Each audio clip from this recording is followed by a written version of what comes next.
ಖಂಡಿತ ಧ್ರುವರೇ, ಒಂದು ಹೆಜ್ಜೆ ಹಿಂದೆ ಕರ್ಕೊಂಡು ಹೋಗ್ತೀನಿ. ಇಲ್ಲಿ ಹ್ಯಾಜುವಲ್ ಹಸುಗಳಿದೆ, ಪ್ರಾಣಿಗಳಿದೆ.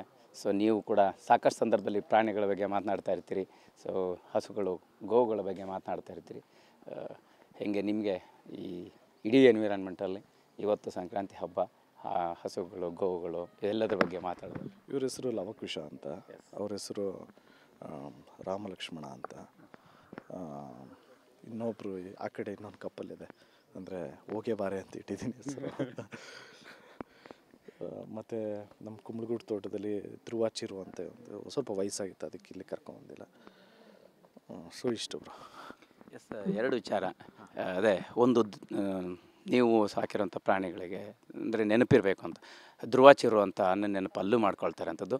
ಇನ್ನೊಂದು ಆ್ಯಸ್ ನಿಮ್ಮದೇ ಶೈಲಿಯಲ್ಲಿ ಹೋಗೆ ಬಾರೆ ಅಂತ ಇರುವಂಥದ್ದು, ಅದ್ರ ಬಗ್ಗೆ ಹೇಳೋದು? ಅಲ್ಲ, ಅದಕ್ಕೆ ಹೆಸರು ಇಟ್ಟಿರಲಿಲ್ಲ ಹೋಗೆ ಬಾರೆ ಅಂತ. ಹಂಗೆ ಒಂದು ಹೆಸರು ಹೋಗೆ, ಇನ್ನೊಂದು ಹೆಸರು ಬಾರೆ ಅಂತ ಪ್ರೀತಿಯಿಂದ ಕರೆಯೋದು. ಅಲ್ಲಿ ಮುರುಗೇಶಪ್ಪ ಅಂತಿದ್ರು ನಮ್ಮ ಹಳ್ಳಿಯಲ್ಲಿ, ಸುಶೀಲಮ್ಮ ಮತ್ತು ಮುರುಗೇಶಪ್ಪ ಅನ್ನೋರು ಹೆಸರಿಟ್ಟಿದ್ದು. ಇದು ಚಿರು, ಇದು ಧ್ರುವ ಅಂತ.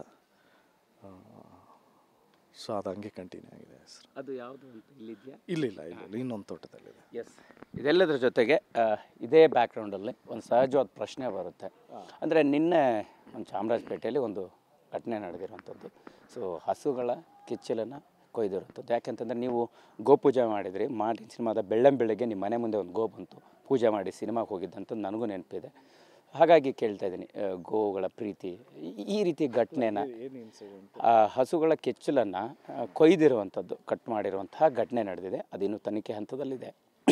ಆ್ಯಸ್ ನೀವು ಗೋಪ್ರಿಯರಾಗಿ, ಪ್ರಾಣಿ ಪ್ರಿಯರಾಗಿ ಇಂಥ ಘಟನೆನ ಹೆಂಗೆ ಖಂಡಿಸ್ತೀರಿ? ಎಷ್ಟು ಪ್ರೀತಿ, ಇದನ್ನು ಹೆಂಗೆ ಆರಾಧಿಸಬೇಕು ಅಂತ? ಇಲ್ಲ, ನಾವು ತನಿಖೆಯಲ್ಲಿದೆ ಅಂದಾದ್ಮೇಲೆ ಏನು ಹೇಳೋದಕ್ಕತ್ತೆ. ನನ್ನ ಪರ್ಸ್ನಲ್ ಒಪಿನಿಯನ್ನು, ಗೋವು ಅಂದರೆ ನಮಗೆ ಗೋಮಾತೆ ಅಂತ ಕರಿತೀವಿ. ಅಂದರೆ ಮುಕ್ಕೋಟಿ ದೇವರು ಇದೆ ಅಂತ ನಂಬ್ತೀವಿ ನಾವು, ಮತ್ತು ಗೋವು ಪೂಜೆ ಮಾಡುವವರು ನಾವು. ನಾನಂತೂ ಜೆನ್ಯೂನಾಗಿ ಹೇಳ್ತೀನಿ, ನಾನು ಪಕ್ಕ ಹಿಂದೂ. ಸೊ ಗೋವಿಗೆ ಏನಾದರೂ ಆಗಿದೆ ಅಂದರೆ ಡೆಫಿನೆಟ್ಲಿ ಬೇಜಾರಾಗುತ್ತೆ. ಸೊ ಈ ಥರ ಯಾರು ಮಾಡಿದಾರೋ ಅವ್ರಿಗೆ ಕಾನೂನು ರೀತಿಯಲ್ಲಿ ಏನು ಶಿಕ್ಷೆ ಕೊಡ್ತಾರೋ ದಯವಿಟ್ಟು ಕೊಡಿ ಅಂತ ರಿಕ್ವೆಸ್ಟ್ ಮಾಡ್ಕೊತೀನಿ. ಎಸ್, ಫೈನಲಿ KD ಒಂದು ದೊಡ್ಡ ನಿರೀಕ್ಷೆ ಇರುವಂಥ ಸಿನಿಮಾ ಯಾವಾಗ, ಈ ವರ್ಷದ ಹಂತಕ್ಕೆ ಯಾವಾಗ ತೆರೆಗೆ ಬರ್ಬೋದು? ನಿಮ್ಮ ಅಭಿಮಾನಿಗಳಿಗೋಸ್ಕರ ಏನು ಹೇಳ್ತೀರಿ ಅನ್ನೋದು? ಈಗ ಫೆಬ್ರವರಿ 14ನೇ ತಾರೀಕು ಒಂದು ಸಾಂಗ್ ರಿಲೀಸ್ ಮಾಡಬೇಕು, ಅಂದರೆ ವ್ಯಾಲೆಂಟೈನ್ಸ್ ಡೇ ದಿವಸ ಒಂದು ಸಾಂಗ್ ರಿಲೀಸ್ ಮಾಡಬೇಕು, ವಿತ್ ಯೂನಿಕ್ ಕಾನ್ಸೆಪ್ಟ್ ಮಾಡಬೇಕು ಅಂತ ಡೈರೆಕ್ಟ್ರು ತೀರ್ಮಾನ ಮಾಡಿದ್ದಾರೆ. ರಿಲೀಸು ಮಾರ್ಚ್ ಎಂಡ್ ಇಲ್ಲಾಂದರೆ ಏಪ್ರಿಲಲ್ಲಿ ರಿಲೀಸ್ ಮಾಡಬೇಕು ಅಂತ ಪ್ಲ್ಯಾನ್ ಮಾಡಿದ್ದಾರೆ. ಸೊ ಈ ಕ್ವೆಶ್ಚನ್ನ ನೀವು ಡೈರೆಕ್ಟ್ರನ್ನೇ ಕೇಳಿದ್ರೆ ಕರೆಕ್ಟ್ ಆನ್ಸರ್ ಸಿಗುತ್ತೆ ಅಂದ್ಕೊಳ್ತೀನಿ. Thank you, all the best, ಒಳ್ಳೆಯದಾಗಲಿ ನಮ್ಮ ಕಡೆಯಿಂದ ನಿಮಗೆ. Thank you so much.